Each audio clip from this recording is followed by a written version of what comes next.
First bulb किती आहे 40 watts आहे, ठीक आहे, आणि ऍट किती आहे 240 व्होल्ट. म्हणजे याचा मिनिंग काय झाला, तर या बल्बला म्हणजे हा फॉर एक्झाम्पल B1 बल्ब आहे, B1 बल्ब 40 वॅट ब्राईटनेस कधी देणार, 40 वॅट एनर्जी बाहेर कधी टाकणार आहे, जर तो 240 व्होल्टला जोडला तरच, बरोबर आहे ना.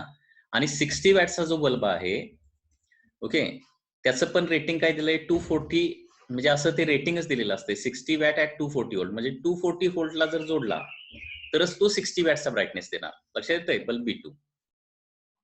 आता हे दोघे जण आपण सिरीज मध्ये जोडले, दोन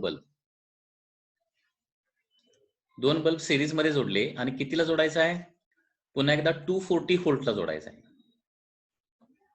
ओके, आता 240 व्होल्टला जोडल्यामुळं आता या दोघांच्या मध्ये व्होल्टेज हे डिवाइड होणार ना, दोघांच्या मध्ये व्होल्टेज हे डिस्ट्रीब्यूट होणार आहे. 240 व्होल्ट मधलं याला काही व्होल्टेज जाणार, याला काही व्होल्टेज जाणार. आता तुम्हाला माहित आहे की जिथे जास्त रेझिस्टन्स असतो तिथं जास्त व्होल्टेज जातं. आता बघा, मी तुम्हाला सांगितलंय पॉवरचा रेझिस्टन्सचा फॉर्म्युला काय, बल्बच्या रेझिस्टन्सचा formula V² divided by power. बल्बच्या रेझिस्टन्सचा फॉर्म्युला लक्षात घ्या, ज्याची पॉवर जास्त असते त्याचा रेझिस्टन्स कमी असतो. म्हणजे हा 40 वॅट असेल आणि हा 60 वॅट असेल, तर याचा रेझिस्टन्स काय असणार आहे, R इज लेस, आणि याचा रेझिस्टन्स काय असणार आहे, R इज मोर. रेझिस्टन्स कमी जास्त असणार, बरोबर आहे ना. आता रेझिस्टन्स 40 वॅटचा मोर असणार, कारण resistance is inversely proportional to power, हे अगोदर लक्षात घ्या बल्ब्स रिलेटेड. आता रेझिस्टन्स जिथे जास्त असतो 240, आता दोन्ही रेझिस्टन्स सेम असते तर काय झालं असतं, म्हणजे हा जेवढा रेझिस्टन्स आहे तेवढाच हा रेझिस्टन्स असता, तर काय झालं असतं, याला 120 व्होल्ट आणि याला 120 व्होल्ट गेला असतं. पण रेझिस्टन्स सेम नाही, जिथे जास्त रेझिस्टन्स आहे तिथे जास्त व्होल्टेज जाणार. म्हणजे 240 मधलं आपण काढलेलं होतं कॅल्क्युलेशन इथं, 240 मधलं 144 व्होल्ट कॅल्क्युलेशन केल्यानंतर आपल्याला लक्षात येतं की याला किती व्होल्ट मिळतं, 144 व्होल्ट मिळतंय, आणि 60 वॅटच्या बल्बला किती व्होल्टेज मिळतंय, बाकीचं राहिलेलं म्हणजे 96 व्होल्ट काहीतरी मिळतंय. आता 40 वॅटचा बल्ब 40 वॅट ब्राईटनेस कधी देणार, त्याला 240 व्होल्ट मिळालं तर, पण 240 व्होल्ट त्याला मिळतंय का, नाही, 144 व्होल्टच मिळतंय. त्याच्यामुळे त्याचा ब्राईटनेस 40 वॅट पेक्षा कमी येणार, आणि कमी येऊन किती येतोय तो, कॅल्क्युलेशन केल्यानंतर आलं 14.4 वॅट, 14.4 वॅट झालं. आणि 60 वॅटचा बल्ब जो आहे तो 60 वॅट ब्राईटनेस कधी देणार आहे, जर त्याला 240 व्होल्ट मिळालं तर, पण तो मिळायला लागले किती सध्या, 96 व्होल्ट मिळायला लागलाय, आणि त्याच्यामुळं व्होल्टेज कमी झाल्यामुळं त्याची पॉवर काय होते, कॅल्क्युलेशन केल्यानंतर किती येते, 9.6 वॅट येते, 9.6 वॅट. दुसरी एक महत्वाची गोष्ट लक्षात घ्या, पॉवरचा आणखी एक फॉर्म्युला माहित आहे ना, I²R. पॉवरचा दुसरा फॉर्म्युला काय आहे, I²R. सिरीज कॉम्बिनेशन मध्ये काय होतं लक्षात घ्या, जेवढा करंट फर्स्ट बल्ब मधून जाणार तेवढाच करंट सेकंड बल्ब मधून जाणार. सिरीज कॉम्बिनेशन मध्ये काय होतं, जेवढा करंट फर्स्ट बल्ब मधून जाणार तेवढाच करंट सेकंड बल्ब मधून, म्हणजे दोघांचा करंट सेम झाला. मग आता ज्याचा रेझिस्टन्स जास्त त्याची पॉवर जास्त येणार ना, असं पण विचार करू शकतो. ओके, सिरीज कॉम्बिनेशन मध्ये जिथं रेझिस्टन्स जास्त असेल तिथे जास्त पॉवर डिसिपेट होणार आहे, आणि रेझिस्टन्स जास्त कोणाचा आहे, 40 वॅटच्या बल्बचा. त्याच्यामुळे हे लक्षात ठेवायचं आहे की दोन बल्ब आहेत, पहिल्याची पॉवर P1 आहे, दुसऱ्याची पॉवर P2 आहे, and P1 is greater than P2 असेल इंडिव्हिज्युअली, ठीक आहे. आणि आता हे दोघे जण सिरीज मध्ये जोडले तर कुठला बल्ब जास्त ब्राईटनेस देणार आहे, ज्याची पॉवर कमी आहे तो जास्त ब्राईटनेस देतो, असं होतंय, हे लक्षातच ठेवायचंय.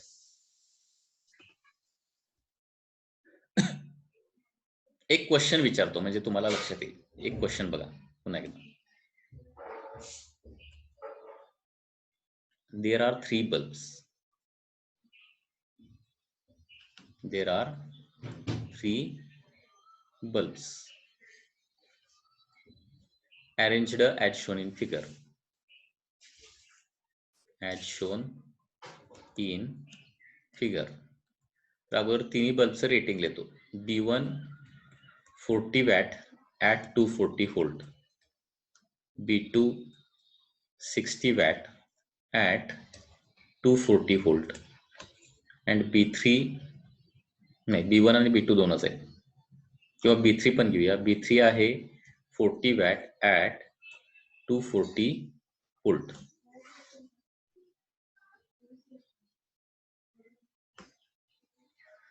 And these three are connected like this. This is B1.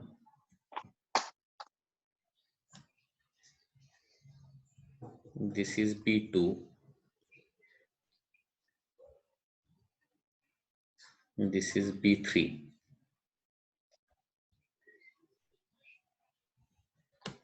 And all these are connected to a 240 watt volt, 240 volt battery. तर मला तुम्ही जरा गेस करून सांगा, आता जे काय तुम्ही इन्फॉर्मेशन स्टडी केले त्याच्यावरून, B1, B2 आणि B3 या तिन्ही बल्बचा जो ब्राईटनेस असणार आहे, म्हणजे त्यांनी आउटपुट केलेली जी पॉवर आहे, त्या तिघांच्या मध्ये रिलेशन काय येईल? लेस दॅन, ग्रेटर दॅन, काय रिलेशन येईल असं वाटतंय?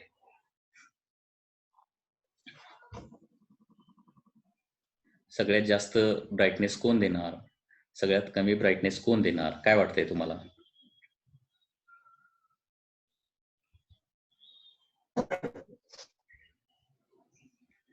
कोण सांगू शकेल जरा मला? म्हणजे असे क्वेश्चन असू शकतात.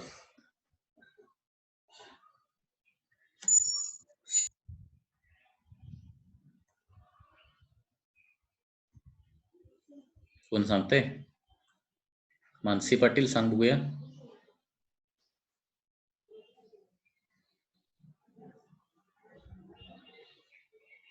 साक्षी पवार सांग बघूया.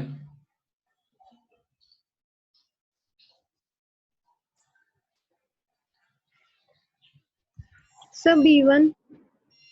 B1 काय? मोर ब्राईटनेस. B1 चा ब्राईटनेस सगळ्यात? Sir B2. सगळ्यात जास्त ब्राईटनेस कोणाचा वाटतोय? B2. B2. बर, आणखी कोण सांगताय?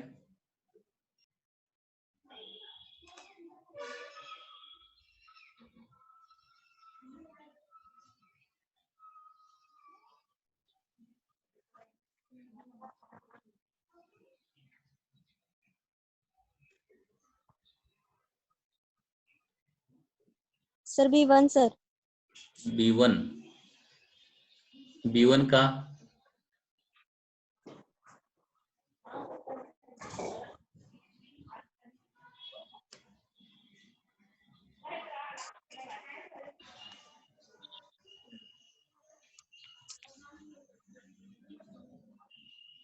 ही कन्सेप्ट जरा रिपीट करूया, कारण तुम्हाला अंडरस्टँड व्हायला थोडासा वेळ लागणार ही कन्सेप्ट थोडीशी.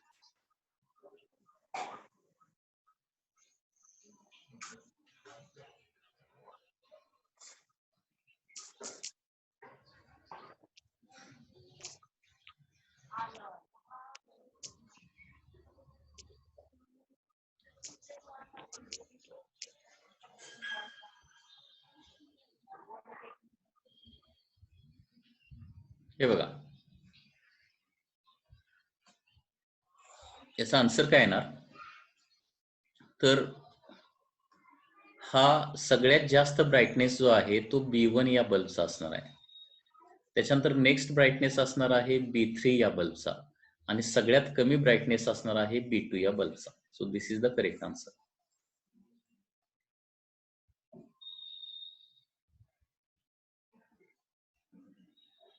प्रसाद आंबेकरनं करेक्ट आन्सर दिलेला आहे.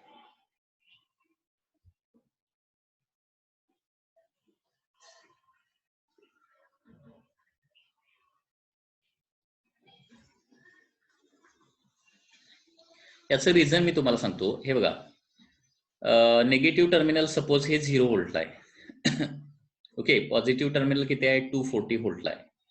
तर या पॉइंटला काय येणार? 240 व्होल्ट येणार. या पॉइंटला पण काय येणार? 240 व्होल्ट येणार, कारण ते डायरेक्ट कनेक्टेड आहे. इथं काय येणार आहे? 0 व्होल्ट येणार. इथं काय येणार आहे? 0 व्होल्ट. आता B1 या बल्बला किती व्होल्टेज मिळायला लागलाय? 240 व्होल्ट ना. म्हणजे B1 हा बल्ब काय देणार? त्याला पाहिजे तेवढं व्होल्टेज सगळं मिळायला लागलंय, म्हणजे तो 40 वॅटचा ब्राईटनेस देणार. लक्षात येतंय? बघा, कॅल्क्युलेशन करून मी सांगतो तुम्हाला. B1 बल्बला जेवढं पाहिजे तेवढं सगळं व्होल्टेज मिळायला लागले ना. सो B1 बल्बची पॉवर आउटपुट असणार, B1 पॉवर आउटपुट हे एक्झॅक्टली 40 वॅटच असणार आहे. आणि आता मगाशी आपण बघितलं की 60 वॅटचा बल्ब आणि 40 वॅटचा बल्ब सिरीज मध्ये जोडले तर त्याच्यामध्ये काय होतं, कमी वॅट असणारा बल्ब जास्त ब्राईटनेस देतो हे सांगितलंय ना. हे लक्षातच ठेवा तुम्ही. बघा, दोन बल्ब सिरीज मध्ये जोडले तर जास्त ब्राईटनेस कोण देत आहे, कमी वॅटचा बल्ब जास्त ब्राईटनेस देतोय. आणि ते का कॅल्क्युलेशन केलेलं आहे ना आपण. B2 जो आहे त्याचं पॉवर आउटपुट असणार आहे, B2 म्हणजे कुठला आहे, 60 वॅट्स आहे ना. किती काढलं होतं ते, आय थिंक 9.6 वॅट. आणि B3 जो आहे त्याचं पॉवर आउटपुट असणार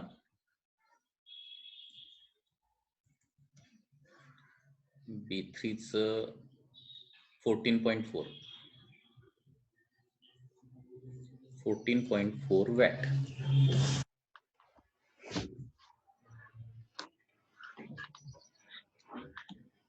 हे बघा, जास्त अवघड पडत असेल तर एवढंच कन्सिडर करा की एखाद्या बल्बचं पॉवर आउटपुट कसं काढायचं. Power output given by a bulb, power output by bulb is given by formula V square by त्याचा रेझिस्टन्स. ओके, फी, आता हे फी कुठलं, फी दॅट इट गेट्स.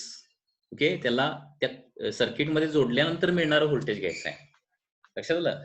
हे बल्बचं देताना रेटिंग कसं दिलं असतं, 40 वॅट ऍट 240 व्होल्ट. म्हणजे याचा मिनिंग काय, 240 व्होल्टच त्याला जर दिलं तरच तो 40 वॅट देणार, असं त्याचा मिनिंग झाला. 240 व्होल्ट पेक्षा कमी जर वॅटेज दिलं. आता हे बघा, पॉवर आउटपुट कशावर डिपेंड असतं, व्होल्टेज आणि रेझिस्टन्सवर.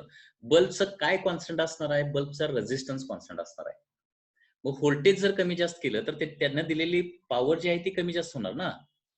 आता हे बघा, B1 बल्ब, पुन्हा एकदा बघा, B1 हा जो बल्ब आहे तो 40 वॅट देतोय. किती व्होल्टला जोडल्यावर, 240 व्होल्टला जोडल्यावर. हे लक्षात आलं. समजा हाच B1 बल्ब, तोच बल्ब मी आता 240 ऐवजी 120 व्होल्टला जोडला, म्हणजे व्होल्टेज मी हाफ केलंय. लक्षात घ्या, व्होल्टेज हाफ करायचं म्हणजे इथं स्क्वेअर मध्ये पॉवर कमी होणार आहे. म्हणजे 1/4 डायरेक्टली आउटपुट त्याचं येणार आहे. म्हणजे 10 वॅट फक्त देणार तो, त्याला 120 व्होल्ट मिळाला तर. लक्षात येते मी काय सांगतोय. म्हणजे व्होल्टेज जर 240 व्होल्टचं मी 120 व्होल्ट केलं तर 40 वॅट, 40 वॅटचं डायरेक्टली तो 10 वॅटच आउटपुट देतो.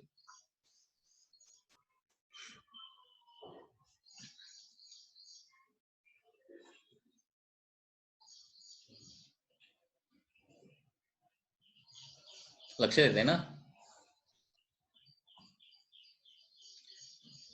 हे पुन्हा एकदा आपण जरा प्रॉब्लेम बघूया याची. पॉवर आउटपुट कसं कॅल्क्युलेट करायचं ते काढूया.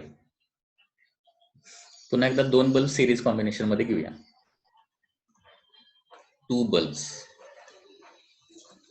फर्स्ट आहे, आता डिफरंट वॅटचा घेतो, डिफरंट वॅटचा. पहिला बल्ब आहे 40 वॅट 240 व्होल्ट. पहिल्या बल्बचं रेटिंग, ही रेटिंग आहे. रेटिंग म्हणजे लक्षात आलं ना, बल्ब जो आहे तो 40 वॅट्स आहे, म्हणजे 40 वॅटचा ब्राईटनेस देणार, पण कधी 240 व्होल्टला जोडला तरच. पहिल्या बल्बचं रेटिंग झालं.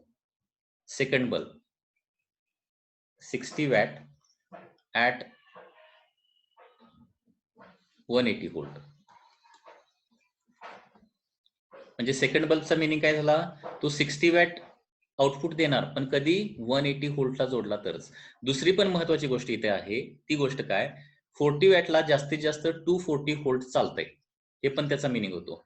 याच्या वर व्होल्टेज जर गेलं, म्हणजे 240 व्होल्टच्या वर व्होल्टेज गेलं तर हा बल्ब काय होणार आहे, फ्यूज होणार, fuse. If voltage is greater than 240 volt. तसं याचं देखील आहे, हा देखील काय होईल, फ्यूज होईल, म्हणजे जळून जाईल. If voltage is greater than 180 volt. हे अगोदर लक्षात आलं का मला सांगा, ही गोष्ट अगोदर लक्षात घ्या. हे मी सांगितलेली इन्फॉर्मेशन कळाली का.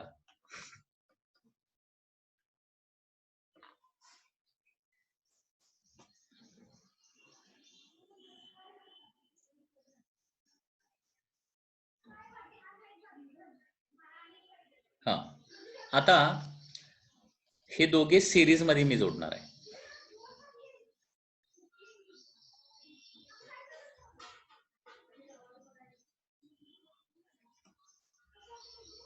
हे दोघे सिरीज मध्ये जोडतो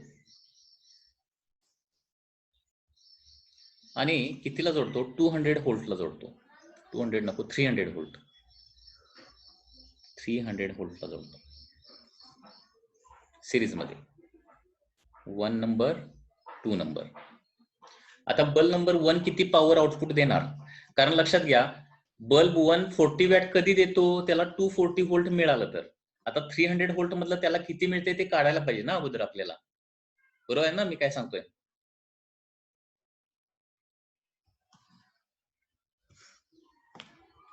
मग आता एखाद्या बल्बनं पॉवर आउटपुट किती असणार आहे ते कसं काढायचं असतं? Fee square divided by resistance. बरोबर आहे ना? मग आता हे बघा, आता स्टेप्स काय करावं लागेल? दोघांचा अगोदर रेझिस्टन्स काढून घेऊया. रेझिस्टन्स नुसार ते व्होल्टेज किती किती डिस्ट्रीब्यूट होते ते बघूया. Resistance of the first bulb. आता गिवन इन्फॉर्मेशन वरून रेझिस्टन्स काढायचा आहे. R1 is equal to power is nothing but phi square by R ना. So resistance is phi square by P. Resistance is phi square by P. Resistance is phi square by P. So phi square किती होणार बघा?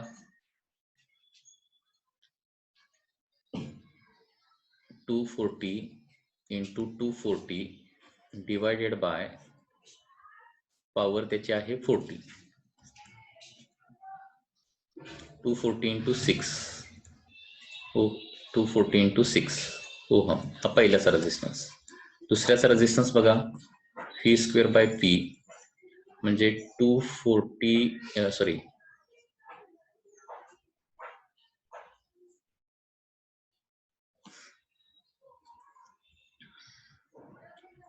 180 into 180 divided by 60.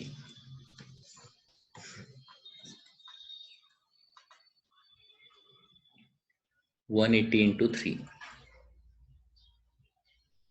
किंवा 90 into 6 असेल तो. Ohm.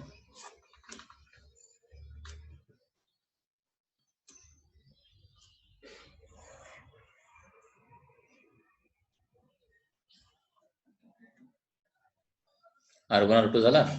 आता याला voltage V1 मिळत असेल, याला व्होल्टेज V2 मिळत असेल, तर मी कसं काढायला सांगितलंय? V1 as to V2 is equal to काय येणार आहे? R1 as to R2 असतं. म्हणजे 240 into 6 as to 90 into 6. म्हणजे आता 6 तर कॅन्सल, म्हणजे कॉमन नंबरने डिवाइड करायचं ना. परत 0 पण कॅन्सल होणार. 3 न डिवाइड केलं तर 8 as to 3 येणार. 8 as to 3 येते ना. 30 ने डिवाइड केलं तर 8 as to 3. म्हणजे मला काय करावं लागतील? टोटल 11 पार्ट्स करावे लागतील. 11 पार्ट्स. आता हे माझ्या कन्व्हिनियन्ससाठी मी काय करतो? थोडंसं 330 व्होल्ट घेतो. 330 व्होल्टला जोडलेलं आहे. आता टोटल 11 पार्ट्स करायचे. प्रत्येक पार्ट काय होणार आहे? 30 व्होल्टचा येणार. मग पहिल्याला मिळणार आहे 30 into 8 म्हणजे 240 व्होल्टच मिळणार पहिल्याला. आणि दुसऱ्याला 3 into 30 म्हणजे 90 व्होल्टच दुसऱ्याला मिळणार. बघा, म्हणजे 330 व्होल्ट इथं व्होल्टेज जोडलं तर पहिल्याला किती मिळतंय? 240 व्होल्ट मिळणार. म्हणजे बघा आता, मग तो आहे तेवढी पॉवर देणार ना, कारण 240 व्होल्ट मिळाला म्हणजे पहिला जो आहे तो 40 watt as it is power देणार. आणि दुसरा मात्र व्होल्टेज बघा, 180 व्होल्टचा 90 व्होल्टच त्याला मिळायला लागलाय.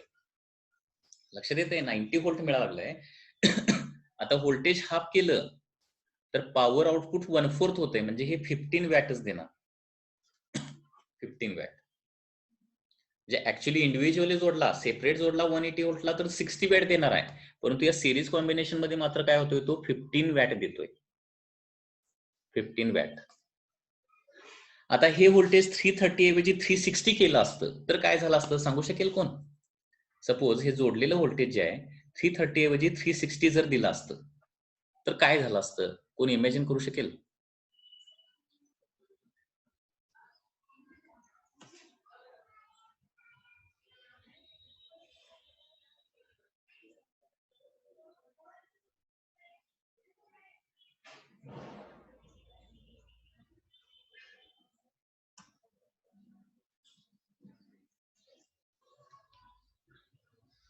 Aditi Gawali fuse, Sushrut Shelke 40 watt bulb fuse, B1 get fuse, Sandhya Patil म्हणते.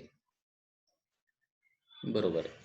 हे बघा, हे व्होल्टेज 330चं थोडं जरी वाढवलं असतं तर व्होल्टेज दोघांना मिळणारं व्होल्टेज थोडं थोडं वाढलं असतं ना दोन्ही बल्बला. म्हणजे पहिल्या बल्बचं व्होल्टेज काय झालं असतं, 240 पेक्षा जास्त गेलं असतं आणि bulb 1 will get fused. That is the answer. Okay, म्हणजे बल्बचं कॉम्बिनेशन आलं तर कसं सोडवायचं ते लक्षात आलं का बघा. कुठला बल्ब फ्यूज होणार. आणि एक गोष्ट इथे लक्षात ठेवा, सिरीज कॉम्बिनेशन मध्ये ही पर्टिक्युलर गोष्ट आहे काय, की सिरीज कॉम्बिनेशन मध्ये जास्त पॉवरचा बल्ब जो आहे तो कमी ब्राईटनेस देतो आणि कमी पॉवरचा जो बल्ब आहे तो जास्त ब्राईटनेस देतोय. सिरीज कॉम्बिनेशन मध्ये असं उलट होत आहे. आणि दोघांची मिळून पॉवर ही काय असते, इंडिव्हिज्युअल पॉवर पेक्षा कमी असते. म्हणजे 40 वॅट बल्ब सेपरेट जोडला तर 40 वॅट देणार, 60 वॅट बल्ब सेपरेट जोडला तर 60 वॅट. ठीक आहे. आणि दोघे सिरीज मध्ये जोडल्यानंतर मात्र काय होतंय, इथे किती पॉवर झाली, परंतु व्होल्टेज इथं वाढवलंय आपण किती, 55 वॅट क्रिएट व्हायला लागले. आणि ते हे बघा 40 वॅट 240, 60 वॅट 240 व्होल्ट असेल आणि दोघे जोडले तर काय होणार, त्याच्यापेक्षा कमी पॉवर मिळते. म्हणजे रिझल्टंट पॉवरचा फॉर्म्युला एक इथं जरा लक्षात घ्या. सिरीज कॉम्बिनेशनचा पॉवरचा formula 1/PS is equal to 1/P1 plus 1/P2 हा फॉर्म्युला येतोय. पण कधी हा फॉर्म्युला यूज करायचा, जर दोघांचेही इनिशियल व्होल्टेज 240 व्होल्ट असेल आणि सिरीज कॉम्बिनेशन देखील 240 व्होल्टला जोडलेला असेल तरच. अदरवाईज सेपरेट कॅल्क्युलेशन करायचं, जे आपण इथे केलंय ते. हे कॅल्क्युलेशन लक्षात आलं का बघा. हे कॅल्क्युलेशन ज्यांना लक्षात आलेलं आहे ते सिरीज कॉम्बिनेशनचा कुठलाही बल्बचा प्रॉब्लेम सॉल्व्ह करू शकतात.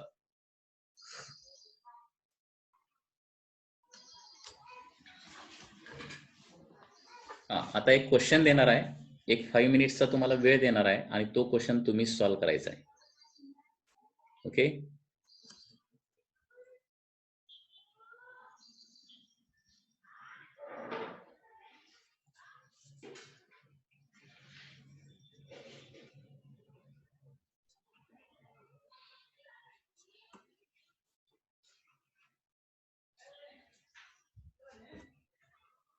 बल्ब B1 आहे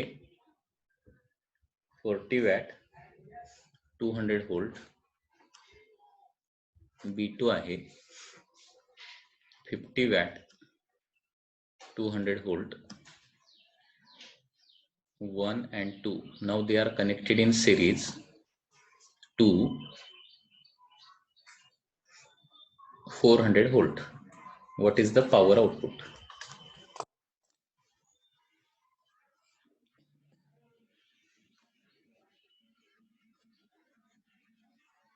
Calculation जरा करा बघूया.